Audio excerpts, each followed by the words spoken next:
Good evening, Wayne Summers. You volunteered to be interviewed for Men on a Narrow Road, and you are okay with this going on YouTube. Is that correct? That is correct. All right, good. Well, I'd like you to begin at the beginning. I'd like to hear how you grew up, where you grew up. Tell me about your family. All right. I grew up in central Pennsylvania, a small town called Mount Union, Pennsylvania. Um, I grew up in a Christian home. My parents both were heavily involved in the church, but let me go back even further than that to my grandparents on both sides. My mother's grandparents, and it really plays into the story later. Um, they were godly people, but on the very quiet side. But they were so instrumental in the church. My grandfather was a board member in the church, and I'll get the number wrong, but it was well over 40 years that he was a deacon in their church. Very quiet man. I said up front. I spent a lot of time as a young man in their home, so I knew that they were prayer people because I heard my name being called out. So you can see already from that, I was born into advantage for the gospel. Mhm. My other grandparents, my grandfather Summers, was not a ordained licensed minister, but there's a lot of ministers out there that my grandfather was someone that would speak to everyone in a way that he could somehow, some way sneak in the word Jesus to them. He was an evangelist on the street corner in the church. He was instrumental in the church. Now they were even from the time I was young, my grandparents split their time between where they lived there in Mount Union and also down here in the Harrisburg area because my aunts lived down here, and also out in California. And he actually was quite instrumental out there at leading many people to the Lord. And again, I knew what the power of prayer was. My grandparents were very instrumental in the church, um, bringing bringing life into us, speaking words of life into us. It I can't remember my grandparents ever saying a cross word to me, although we deserved it. I deserved it at times. I know What that were for their sure. names? Charles and Florine Knable was Uh-huh. my mother's side, and my uh, grandfather on my father's side was Samuel and Helen Summers. Um, so they actually attended First Assembly when they were here in the area, Mhm. and because they would stay with my aunt Ann Emmerich, Ann and Bob Emmerich, Yeah, I know and them. yep, and I have other aunts too, Joyce Frack. They were all pretty instrumental in the Assemblies of God. We were all Assemblies of God whenever I was a young lad born into it. Um, and then you go into my parents. My mother was a pianist in the church. My dad was deacon on the church boards, secretary. Back then you didn't wear one hat. You wore as many as they could get on your head. Mhm. The church was 200 200 people somewhere in there. It was a good sized church for small town atmosphere. Our church grew as they could. um, I could even go into the ministers names that I got to sit under. Even as a young man, I remember a little bit of what I was taught under the ministry from some real key people in the ministry. So I was born, I guess, with a silver spoon when it comes to the way I feel about it. Hearing other people's testimonies and the things that they had to go through, I feel so blessed that I was afforded the opportunity to live in a godly home. And quite honestly, it was. I count it now as I'm older, certainly a blessing. And One of the most powerful testimonies I ever heard was out of a fella that said, I didn't have to go through Teen Challenge. I didn't have to go through other things because at an early age, I was steered towards God. My story is like that, but it's not similar because I rebelled and didn't always follow God as I should have. Oh, well, I'd like to hear about that when you're ready. Yeah. Well, let me go through even my parents. I give there's certain things in life that I feel that God just pours out blessing and favor on your life, and to have grandparents and parents that serve the Lord is another blessing. Now I know it's my testimony, but I got to put this one in because Nancy and I we are hooked at the hip. I mean, we're a team. We'll be married 47 years this year. Wow. And it was, but to go back to the blessing and favor, God seen that I needed a helper, and He knew I needed a lot of help, is what He knew, and so He gave me the perfect girl. And I'll tell her not to listen to this because she'll think I'm scoring brownie points, but she knows. I do tell her this. Probably not often enough, but I do tell her this.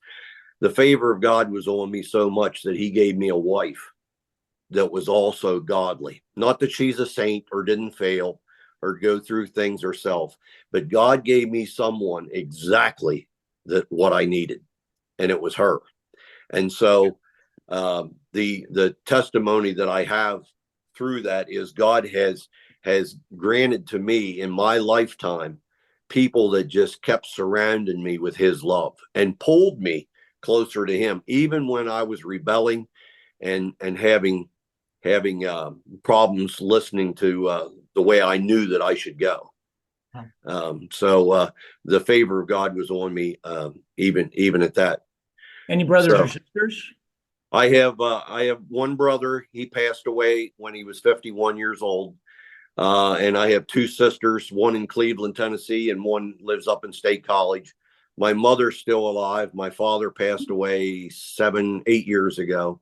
Mm-hmm. So that's testimonies too. I mean, some of the stuff I've always been shown. My grandfather Summers was 85 years old when he passed away, and he was taking a lady from the Harrisburg area. My grandmother had already passed away, and a lady wanted to go to Anderson, South Carolina. My grandfather was in great shape. He didn't have a gray hair in his head, and he said he never used Gratian formula. We always kidded him. He had a full head of hair. I don't know where mine went. Well, my other grandfather was bald, so I blame it on him. But my grandfather was a witness, and he tried to be a helper to everyone. Well, he took a lady down there. Well, he got in a car accident, not severe, but he got in a car accident, and the arm of the car reached over and hit him in the ribs. Well, they took him because of his age to the hospital, and while he was in there, now this is what the doctor was telling my father to, the testimony of my grandfather sitting in the emergency room. They were coming to work on him because he was having some chest pain, and he said, no, there's people over there that need you right now.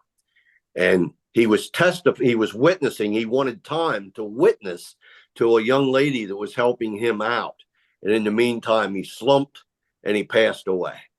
Wow. What a way to go. Yeah, I'm telling you. And, I was mad at God for that, though. I was mad because I seen how perfect of health he was.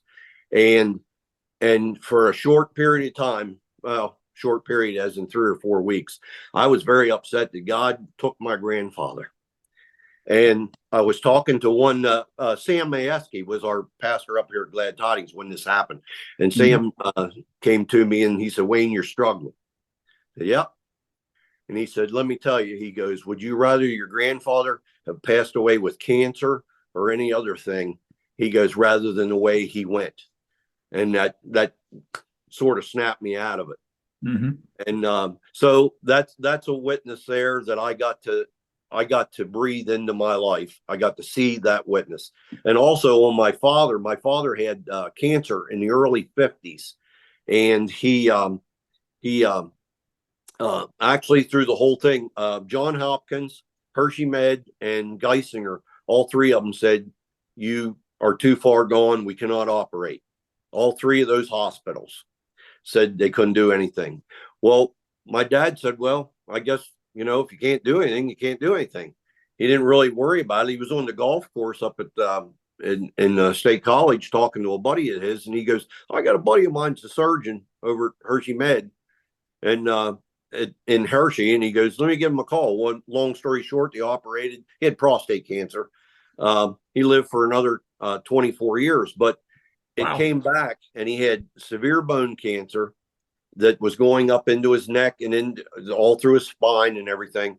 And the whole time he was like telling everyone, "I'm not going anywhere until they tell me." Well, Dwayne Nicholson and Wade Wilson was actually over at Hershey Med whenever they gave us the news that he had 2 days to live.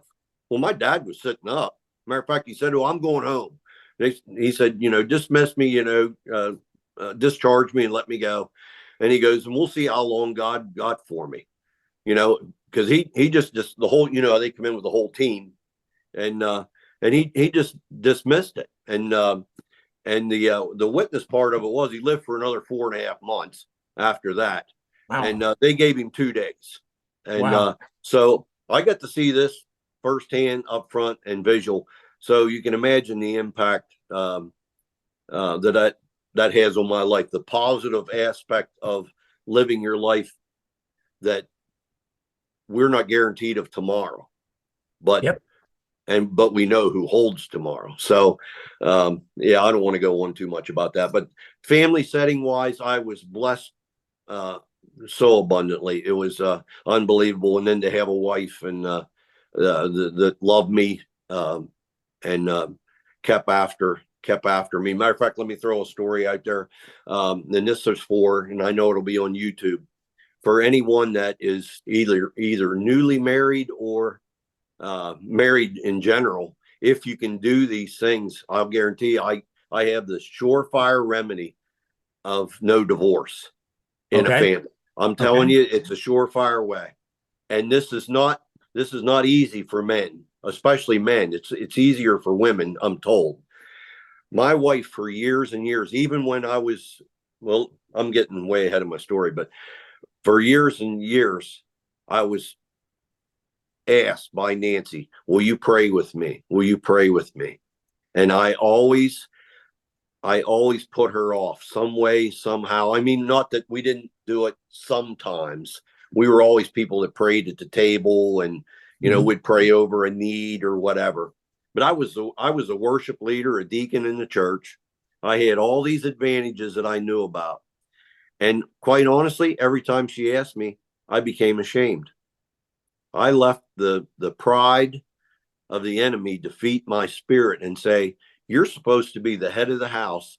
She's taking that headship from you, and she's asking you to do these things," and I let that sink into me. I actually rebelled against that. And she kept on me and on me. She'll confirm that it actually took years until finally one time she reached over and she grabbed my hand in bed, which is, and she said, "Will you pray with me tonight? I really need you to pray with me."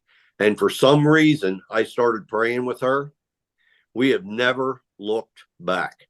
And I'm telling you, if a person can grab hold of the one that they love the most, and they can just touch God together, he comes down in an even more powerful way, that he will make things that are stressed.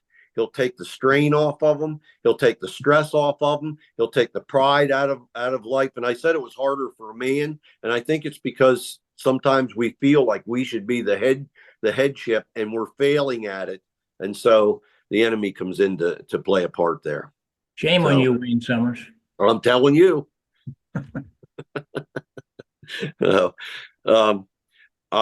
From Nancy, from our life together, we started pretty much from the time we got married. We went to work. I worked out in Nazareth, Pennsylvania, on a very large dairy farm out there. and then I left there and actually became a herdsman on a pretty good sized dairy farm. Also, I had learned all the ins and outs of the milking end of it, and DHIA, which is a Penn State affiliate of it, and some people know it's the way to manage a herd that you'll get the most production out. And I actually, the Lord blessed me in that, and I was fairly good at it. Were you But a Christian at that time? well, supposedly, we went to church. Okay. We had an awesome minister out there too. Fred Doherty was his name, an Irish feller. And I said feller because that's how his son said, my dad's a feller. But I'm telling you, he was. But to go on there, talk about favor of God. There's a man there that didn't know us from Adam. But Nancy and I moved that area, brand new, newlyweds, and he sort of pulled us right into the church setting. It was an Assembly of God church. But he pulled us right in, and he knew I played trumpet. Well, he didn't know I knew I played trumpet. They were having a talent night one night, and they were having their band together, and a fellow there had an extra trumpet. And whenever I went up, I said, "Oh, I said, you got a extra trumpet there?" And he goes, "Do you play?" I said, "A little bit," and I started to play. Well, I never looked back from there. They left me go in. So, but he drew us in and kept his hand on us somewhat, still being young and ambitious. And also another thing too, I might want to point out, even though I grew up in a godly home, it seemed ritualistic and also legalistic to me. In the day, to go roller skating or bowling was a sin. Probably not so much, but it felt that way anyway. It just seemed like everything you did was a sin. And I'm not blaming anything on, I'm the one that rebelled. I did that. So to say we're a Christian, I would say probably not so much. Okay. And then moved to this area. I worked on a herd down in 3 Mile, and actually it was 3 Mile and test herd. I worked there for a year, and that I knew I was going to get out of that. And I went to work for Yellow Freight, which turned into YRC Freight. And I worked for them for 35 years till I retired 7 years ago. Wow. And I still work part-time for an electrical company. 3 days a week gets me out of the house. You don't make many changes. 35 years of one job, 47 years of the same woman. Yeah. Good for you. Yeah. Well, I had example of that. My one grandfather worked 49 years for Harbison Walker Brickyard, and the other one worked 52 years for North American Brickyard in the same town, and they were competing. So, and my father, I should have finished the stories on there. My father owned a chain of furniture stores and a Honda motorcycle shop. So me and my brother were always set up for success on the motorcycle. So we spent a lot of time there. But my dad always had the calling on his life to be a minister, and actually late in my years at being good grief, I lost my train of thought. My dad became a minister in the Church of God whenever I was 16 or 17, Church of God Pentecostal. And he took a church over in Bellefonte. I graduated from Mount Union High School, but it was that he had the calling in his life, and he pastored for many years over in the State College area. So wow. Brother B started that church. That was the Assemblies of God. My father was the Church of God, Pentecostal. Yep. You're right. Yep. And when my father, the churches were intertwined. The assemblies in Milesburg is the church Brother B started. But the churches were intertwined. But Brother B had already moved on from there. So like Eisenhower's mother was one of the founding members of that church. Wow. Yeah. Small world. Yeah. Yes, it is. So, First time I received Christ into my heart was 11 years old at a kids camp in Cherry Tree, Pennsylvania. Now, my mother was very involved in the youth camps and children's camps whenever we were growing up. We were always the first one in the camp, and we were usually the last ones to leave the camp. And they had a week in Cherry Tree, and they had a week in Maranatha.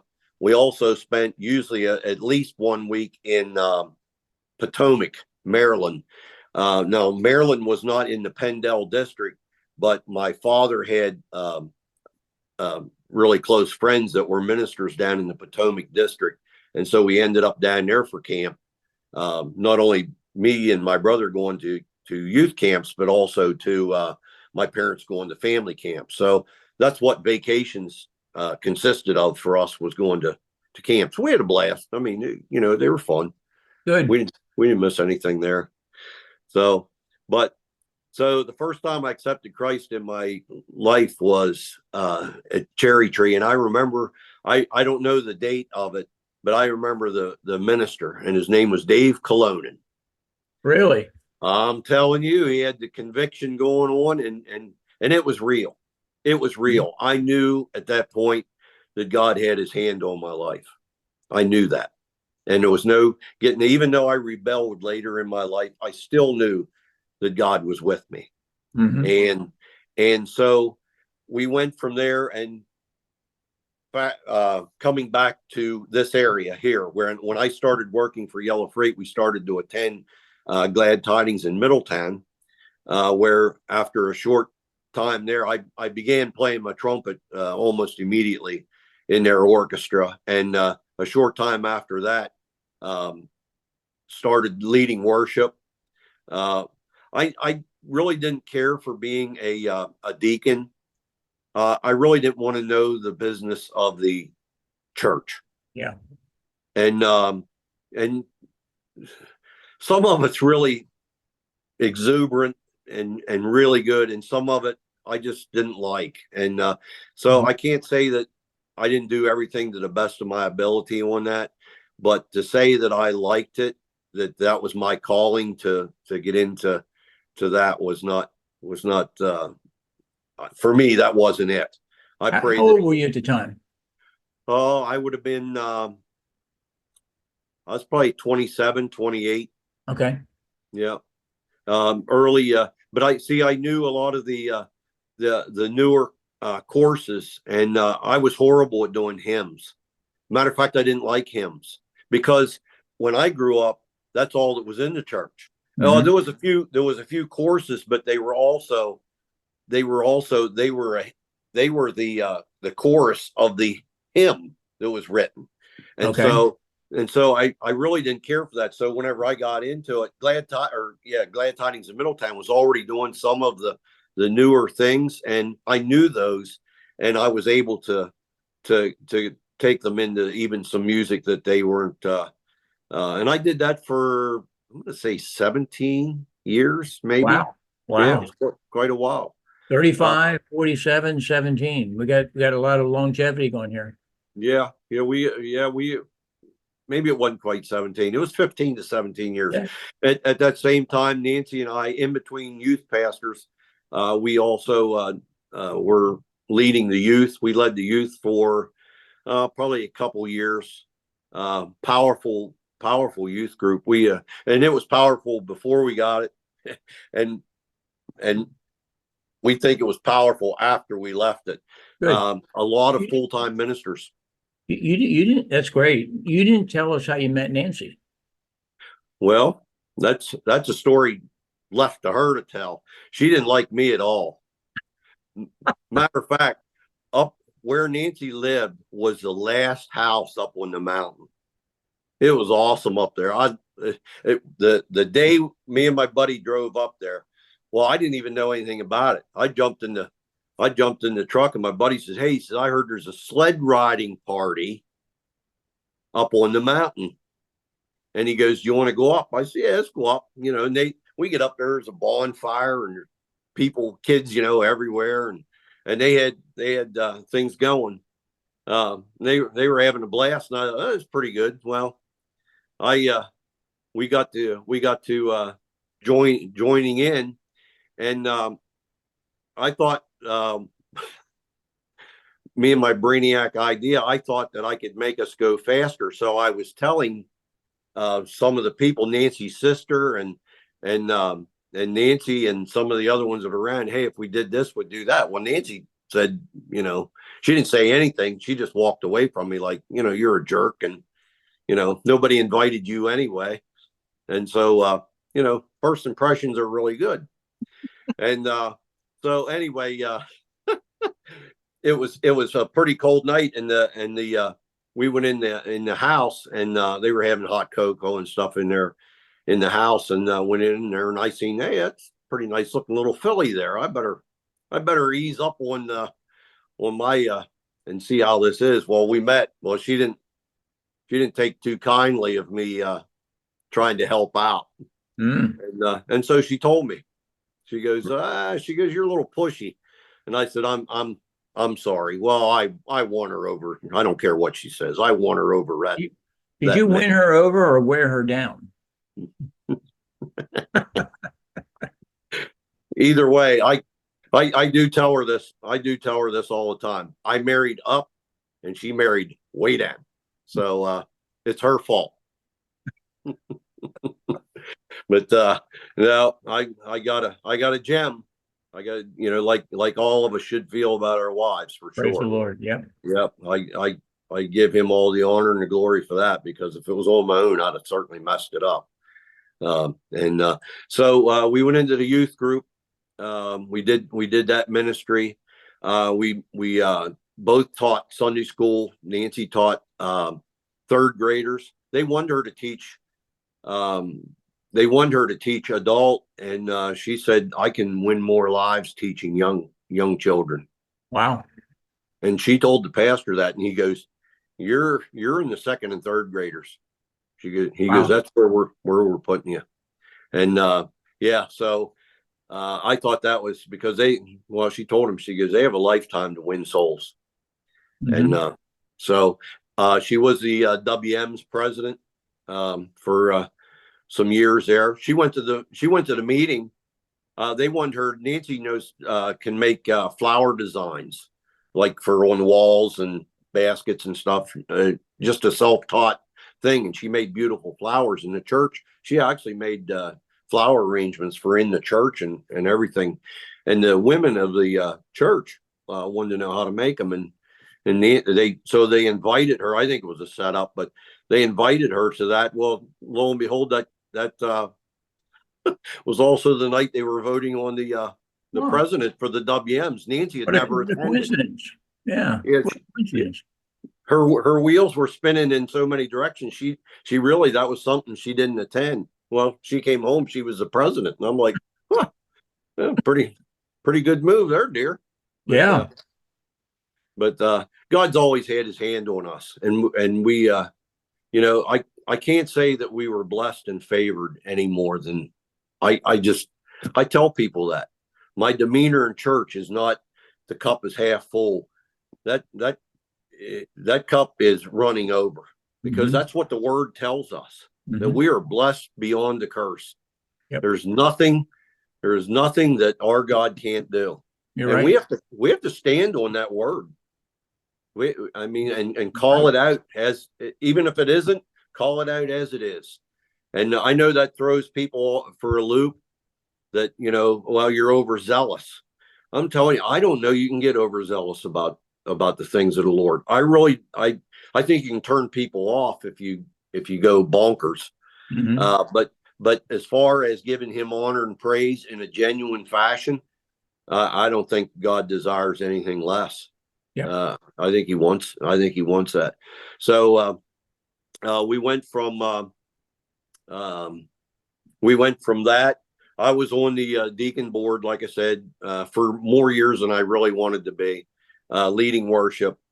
Even when I wasn't leading worship, well, usually I led worship a lot of years in that church that we were there. I think we were there 23 years, maybe 22 years. And then our daughters actually got married and Julie was the first one to get married. Well, she was the second one married in the new sanctuary, our new sanctuary. But Really? Nancy and I had attended CLA when it was in the small sanctuary, 1,100 people. Yeah. Right. So here's another blessing of the Lord. Pastor Paul's been a family friend forever. Hmm. Love him. Got to sit on the mountain and hear his stories. There's not a lot of people that got what I got. I No, mean, you have been blessed in that respect. yeah, and he has spoke life into my life, and I'm telling you, the hand of the Lord. I can't stress it enough that even though all that favor was on, there was still a time in my life where I failed God, where I Hmm. wasn't serving Him, where I wasn't living wholeheartedly Hmm. for Him. So And what got you back in harmony with him? well, for a lot of years, people don't realize it, but we've been attending CLA for, well, how old's the sanctuary? Plus a year Oh, or two. Jackie and I started attending whenever the sanctuary was opened. That was Okay. 2004. Okay. So it was about 2002, maybe the end of 2001 that we went to CLA. Hmm. Um, and so, yeah, it's been that, it's probably about 2002 that we started attending CLA. And because our daughter got married, or was attending over there, is why we actually made the move. We'd get to see our children, and then also ultimately our grandchildren. So, in which Good. my grandson got baptized. You heard us hooting and hollering if you were in the first service. Patrick was the first one. Oh my goodness, that was Yeah. you. Yeah, that was my daughter. I even leaned over. I said, "You're a big mouth." She goes, "Just like you, Dad." Yeah, that was us. So that's what happens when you sit up in the balcony. You get away with stuff. And I don't think Pastor Shane could see us up there. He was looking straight back. That was awesome. I said to Nance, we got away with it. But yeah, Yeah. that was. Hey, I'm telling you, I'm still bubbling. Nothing better than seeing your children and your grandchildren. Um, given that commitment to God. I have another grandson getting baptized. He wants Pastor Denny to baptize him in the Yellow Breeches this summer. Really? So Why? yeah, well, because Hunter's sort of an outdoor fellow. Well, Pastor Denny is actually Hunter's pastor because Okay. Hunter works at a veterinarian clinic. He's going to Penn State to be a veterinarian. And I'm telling you, favor of God follows you.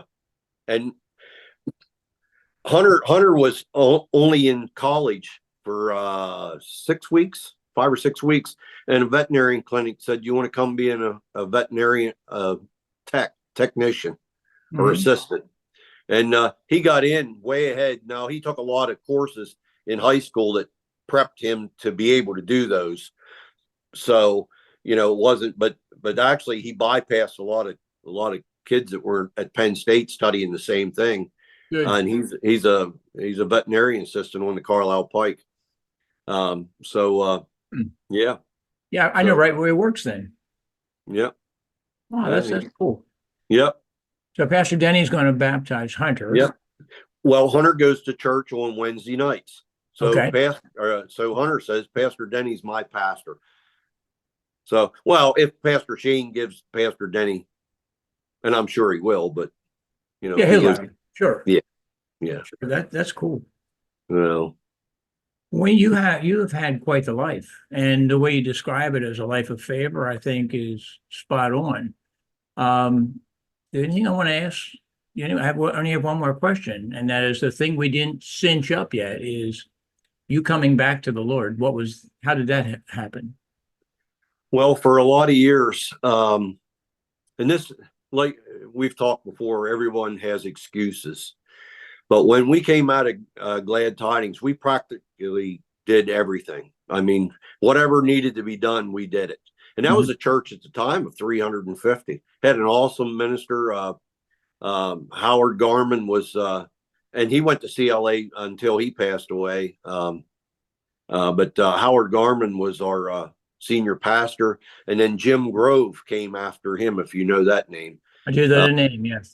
But when Jim came, and we knew Jim personally because originally he was the youth pastor at Glad Tidings, and so we actually took over the youth group after Pastor Jim had left to go.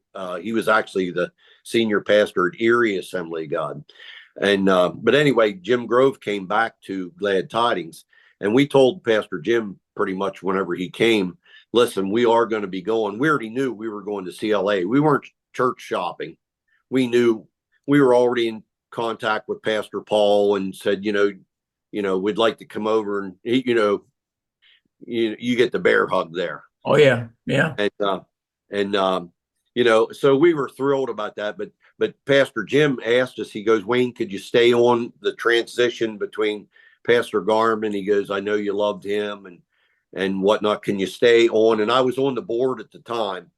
And we said, yeah, whatever we can do to help the ministry. And we tried to do everything we could.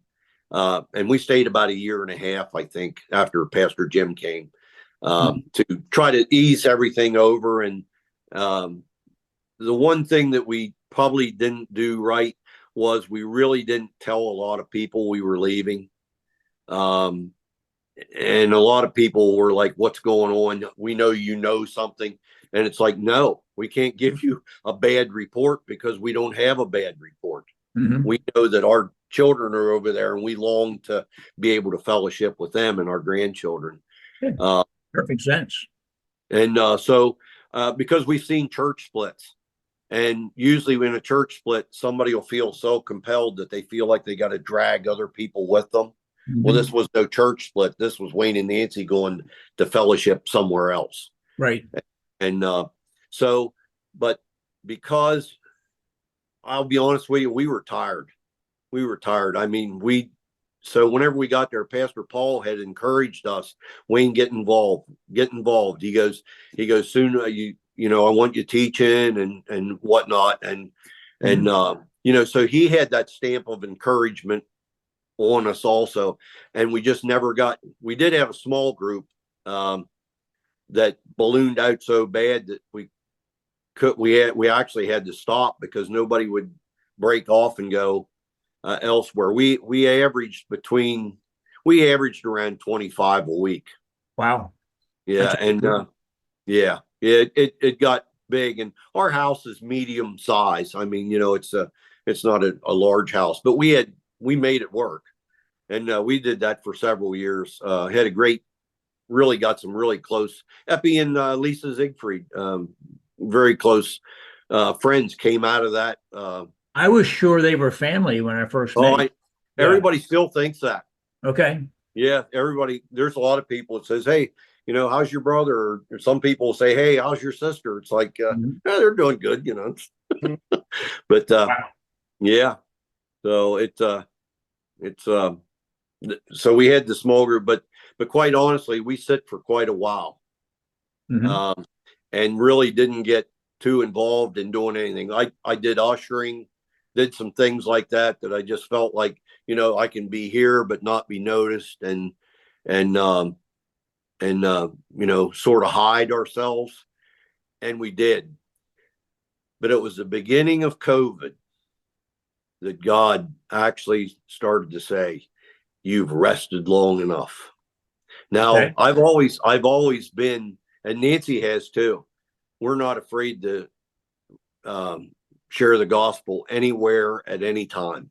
Mm-hmm. Matter of fact, in grocery stores, if people come up to us, and they do, I mean, it's frequent because we pray in the morning, Lord, put somebody in our path that we can share the gospel, or if someone needs something, please send them our way. And I'm telling you, he does. Mm-hmm. But we've been in the middle of the grocery store and stopped right there and prayed right there.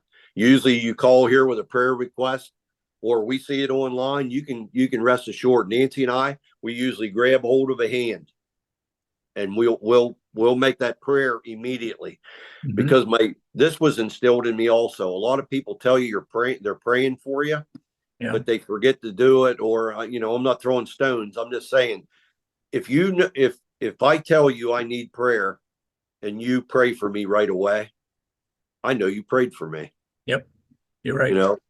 And so it's that confirmation of, you know what, they'll do what they say they'll do. And so God got a hold of us and said, you know what, you have a work. We don't know what it is yet. Well, Nancy says she knows, and I'm still waiting on the Lord what that work is. Okay. But I know that her work is already, I mean, her phone every day is lit up. And quite honestly, I could talk to someone every day too. I don't always every day, but that are rubbing and getting stronger. Yeah. Uh, Well, so you're certainly willing servants. The Lord's not going to let that go to waste for sure.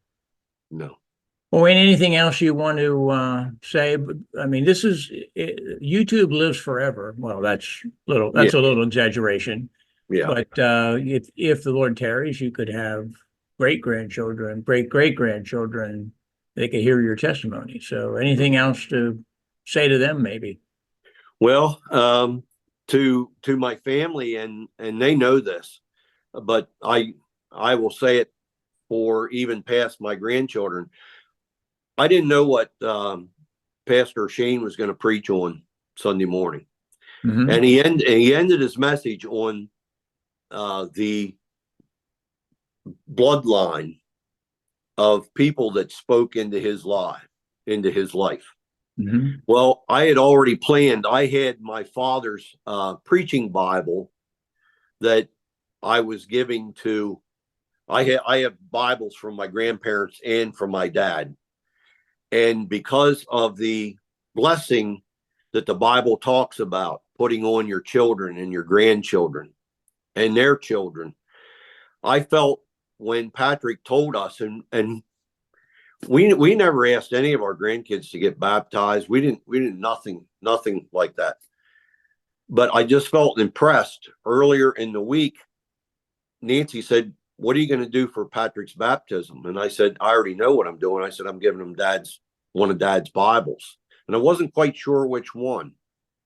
And so we got the three out that I have designed. I have three grandsons, Hunter, Patrick, and Declan. And I have a granddaughter. We have a Bible design already picked out for Cadence out of Nancy's grandmother, her great grandmother, that will go to Cadence.